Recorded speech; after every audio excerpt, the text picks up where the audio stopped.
여호와여, 나의 영혼이 주를 우러러 보나이다. 나의 하나님이여, 내가 주께 의지하여 싸우니 나를 부끄럽지 않게 하시고 나의 원수들이 나를 이겨 개가를 부르지 못하게 하소서.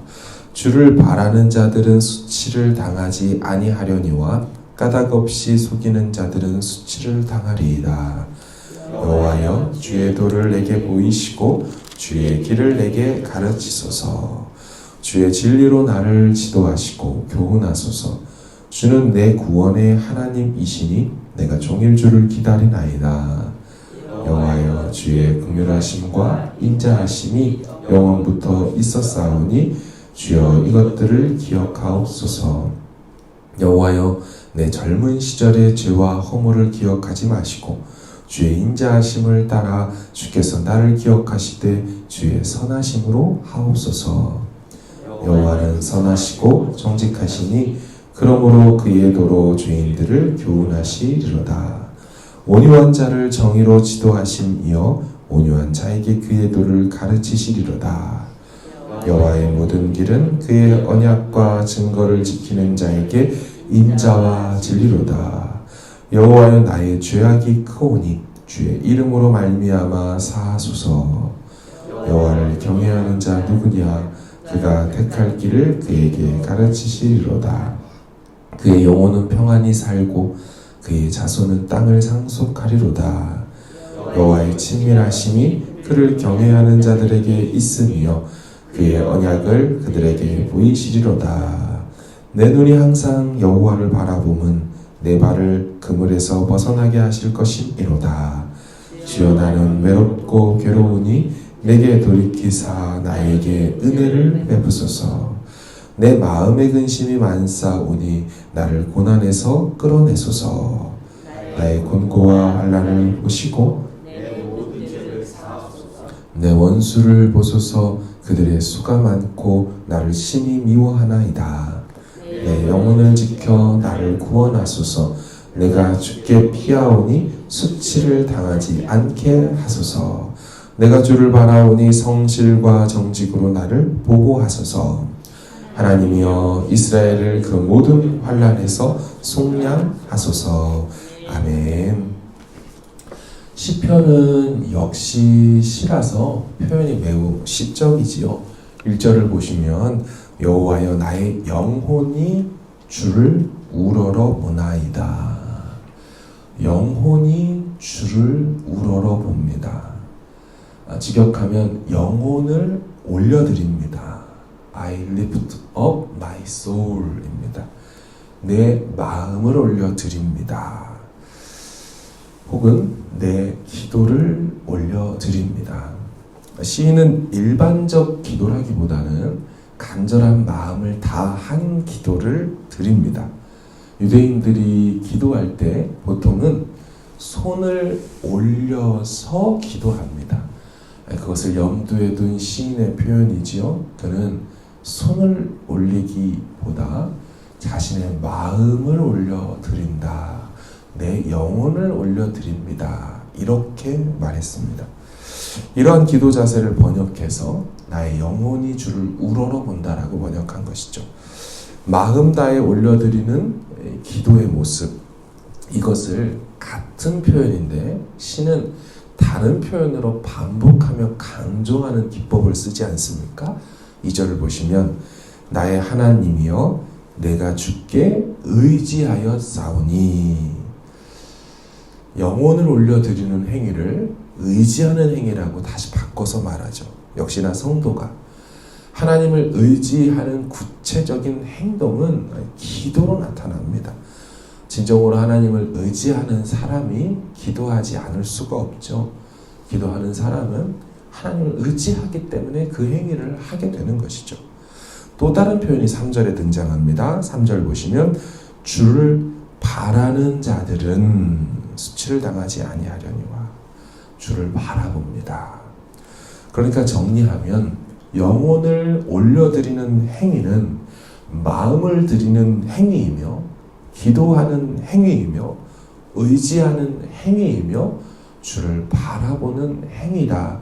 같은 표현으로 계속 표현을 하는 겁니다. 게다가 주를 바라봅니다 라는 이 바라다 라는 말의 직역이 기다리다입니다. 여호와를 앙망하는 자는 새 힘을 얻으리니, 앙망, 이게 기다린다 라는 직역의 뜻을 갖고 있습니다. 사랑하는 여러분, 이 모든 내용들이 일맥상통합니다. 사실 우리가 그렇지 않습니까? 기도하며 하나님을 기다리고, 기대하며 바라보고, 내 마음을, 내 상황을 그분께 올려드리는 행위, 다 같이 한 가지로 우리의 기도의 자리에서 일어나는 것이죠. 역시나 수천 년 전에 있었던 이 다윗도, 3,000년 전에 있었던 다윗도 같은 마음으로 이렇게 기도했며 살아왔던 것을 볼 수 있습니다. 그런데 이렇게 주께 마음을 들이며 기도하고 기다리던 시인은 일방적으로 자기 상황만을 올려드리지 않았습니다. 오히려 그분의 가르침을 받기 위해 기도했다라는 거죠. 4절부터 이어지는 시인의 기도 내용을 좀 보십시오. 4절, 5절. 여호와여, 주의 도를 내게 보이시고 주의 길을 내게 가르치소서. 5절. 주의 진리로 나를 지도하시고 교훈하소서. 주는 내 구원의 하나님이시니 내가 종일 주를 기다리나이다. 그러니까 구체적인 내용이 뭐예요? 주의 도, 주의 길, 주의 진리를 보이시고 지도하시고 가르치시고 교훈해달라고. 4번에 걸쳐서 계속 하나님의 무엇을 구해요? 인도하심을 구하고 있는 것입니다. 8절과 9절도 보십시오. 여호와는 선하시고 정직하시니 그러므로 그의 도로 죄인들을 교훈하시리로다. 9절. 온유한 자를 정의로 지도하시며 온유한 자에게 그의 도를 가르치시리로다. 역시나 알 수 있는 사실이 있죠. 기도는 한 방향이 아닙니다. 기도는 양방향이지요. 우리의 사정을 아뢰드리는 것을 포함하면서도 그분의 가이드를 요구하고 구하는 것, 이게 바로 기도라는 것이죠. 주님, 제게 가르쳐 주십시오. 주님의 길이 무엇입니까? 이 상황 가운데 주님의 뜻은 무엇입니까? 제가 기다리고 있습니다. 제가 계속 바라보고 있습니다. 제 마음을 계속 올려드리고 있습니다. 여러분, 이게 시편의 기도입니다. 혼자서 떠들다가 가는 이교도인들의 그런 기도 말고요. 그분 살아계셔서 응답하시고 우리를 돌보시는 분이기 때문에, 그래서 우리 성도의 기도는 교통함이 있고 교감이 있고 교제가 있는 그런 기도인 줄로 믿습니다. 사랑하는 여러분, 이런 기도를 드리는 그는 온전한 사람이 아니었습니다. 그는 기도하면서 떠오르는 과거를 생각할 때 참 허물이 많았던 사람이지요. 7절을 보십시오. 여호와여, 내 젊은 시절의 죄와 허물을 기억하지 마시고, 그죠? 또 11절도 보세요. 여호와여, 나의 죄악이 크오니. 그는 부족하고 흠이 많았던 사람이었습니다. 그래서 더 지도와 교훈과 그분의 뜻을 알기를 원했던 것입니다. 죄가 있어서 못 나가는 것이 아니라 허물과 실수가 과거에 있었기 때문에 자격 없다고 못 나가고 안 나가는 것이 아니라 오히려 하나님, 내가 그렇기 때문에 더 의지하기를 원합니다. 그렇게 연약함마저도 승화시킬 수 있는 사람이었죠. 게다가 여러분, 시인의 상황은 더 좋지 못하였습니다. 역력히 계속 나타나죠. 15절 하반절 보세요. 내 발을 그물에서 벗어나게 하실 것이미로다. 16절. 주여, 나는 외롭고 괴롭습니다. 17절. 내 마음에 근심이 많사오니. 18절. 나의 고난과 환난을 보시고. 마지막 19절. 내 원수를 보소서. 그들의 수가 많고 나를 심히 미워하나이다. 사랑하는 여러분, 시편의 저자들은 오늘 본문 다윗으로부터 포함하여 누구도 완전한 사람이 없어요. 누구도 괜찮은 상황 가운데 이 시편이 나온 게 아니라는 거예요. 그럼 사실 시편이라는 성경이 잘 보시면 전제가 있습니다. 항상 전제. 어떤 전제요? 그 저자들의 과거 혹은 현재의 고통과 고난이라는 상황 속에서 이 시편이 나왔다는 거예요. 설령 목사님 1절부터 끝절까지 찬송밖에 없는데요. 찬송의 이면을 보십시오. 그가 왜 그런 찬송을 하는지를 보면 그 고난에서 구원하여 주셔서 찬송하는 거거든요. 그러니까 모든 시편은 마치 우리 그 악보로 얘기를 한다면 오선지가 뭐냐면, 비어있는 오선지가 뭐냐면 다 고난이라는 오선지에서 다 이렇게 체보되고 기보된 노래가 되었다라는 것이에요. 의도하지 않게, 예기치 못하게, 개인적으로든지 국가적으로든지 공동체적으로든지 그 모든 다양한, 이게 칸타타의 상황이든 오선지든 이게 단선 악보든 중창 악보든 개인이든 공동체든 다양한 그 모든 오선지가 다 고난이라는 오선지에서 하나님 그분이 지휘하시고 그분이 그려내시고 부르시고 인도하시는 그런 선율로 하나하나 시편, 노래가 되었다라는 것이죠. 이런 의미에서 본다면 성도에게 있는 고난은 정말 하나님께서 새롭게 쓰실 한편의 또 오선지가 되는 거죠. 그 상황 속에 우리는 탄식의 첫 마디를 내뱉습니다. 또 엎드림의 두 번째 마디를 또 그리곤 하지요. 부르짖으며 후렴이 나오기도 합니다. 시편 저자 중 누가 자신이 당하는 그 극한 고난, 또 그 앞에서 터져나오고 울부짖게 되고 도와달라고 어찌할 바 모르는 그 상황들이, 혹은 그 상황이 다 풀려져서 나와지는 감사의 고백들이 오늘날의 성경과 시편이 될 거라고 생각하며 쓴 사람들, 그렇게 말하고 노래한 사람들이 어디 있습니까? 저는 마찬가지라고 생각해요. 하나님께서 우리의 이 지금 이야기들이 어떻게 하나님의 선과 하나님 그분을 나타내고 그분이 우리 인생의 악보에 그려내시는 그런 노래가 될지 우린 지금은 상상을 못해요. 하나님, 이 노래 맞나요? 하나님, 이게 맞아요? 다 불협화음이에요, 제 인생은. 하지만 다 전체를 놓고 보면 전혀 다른 하나님의 노래, 하나님께서 지휘하시고 인도하시는 그런 것들로 되게 하시는 것을 나중에 보게 되는 거죠.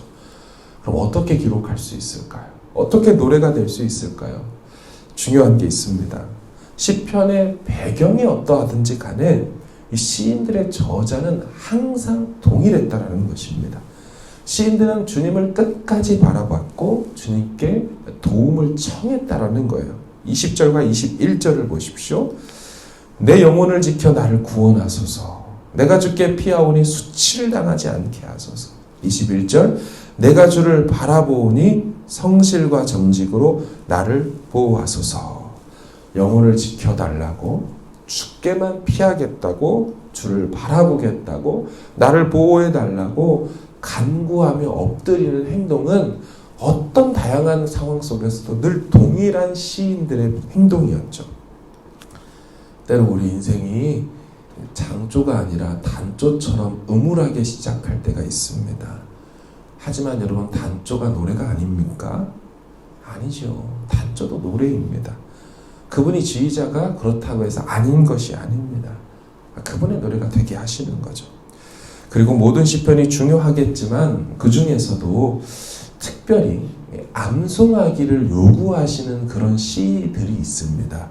그래서 일부러 알파벳 글자 순서대로 이 시의 서도를 시작하는 시들이 있습니다.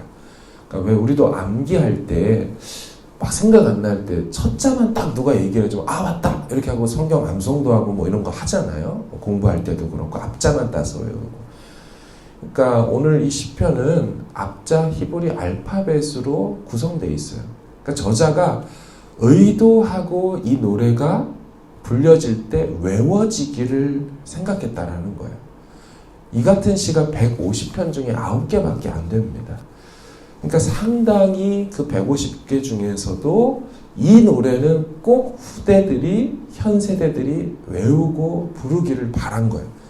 자, 그럼 그 내용이 뭐라고요? 온전하지 못해도 괜찮아. 젊은 시절에 죄악이 있었어도 괜찮아. 오늘 지금 네 마음을 올려드리고 의지하고 그분을 바라봐봐. 수많은 어려움들과 위협들이 네 상황 가운데 도처에 도사리고 있어도 너의 발을 그물에서 벗어나게 하실 분은 그분이고 그분을 바라보는 자들에게 절대 수치당하게 하지 않을 거야. 이 내용이 후대들에게 정말 체화되기를, 암송되기를 바랬던 거예요. 마지막으로 우리에게 필요한 것이 그럼 무엇이겠습니까? 이 자세예요. 5절 하반절을 보십시오. 5절 하반절에 보면 내가 종일 주를 기다리나이다. 15절입니다. 내 눈이 항상 여호와를 바라보면. 기도는 지속성이 필요합니다. 하나님을 의지하는 건 오늘 의지하고 마음 괜찮으니까 살만하니까 해보고 다른 때는 안 하고 이게 아니에요. 늘 새벽에 나오시고 아침을 기도로 시작하시고 말씀으로 시작하시는 성도님들, 그 변함없고 여유란 모습은 정말 시편의 시인들의 모습이었습니다. 이 같은 마음 자세로 하나님 앞에 오직하게 변함없이 나아가 역시나 진짜 변함없고 진짜 진실하신 그분의 응답을 경험하는 저와 여러분 되어지길 주의 이름으로 축원합니다. 우리 같이 기도하기를 원합니다. 함께 기도할 때 하나님, 우리의 삶에 하나님 바라보기를 변함없이 종일토록 항상 컨티뉴어스, 항상 변함없이 그렇게 하나님 바라보기를 원합니다. 하나님, 우리 마음 변하지 않도록 성령이 붙들어 주시고 우리의 허물과 연약함이 있어도 하나님 그것 때문에 더 나아가 양방향으로 하나님이 만져주시고 위로하시는 손길을 더 경험하길 원합니다. 우리 이 마음으로 기도하며 가지고 나오신 기도 제목으로 나가길 바랍니다. 기도하겠습니다.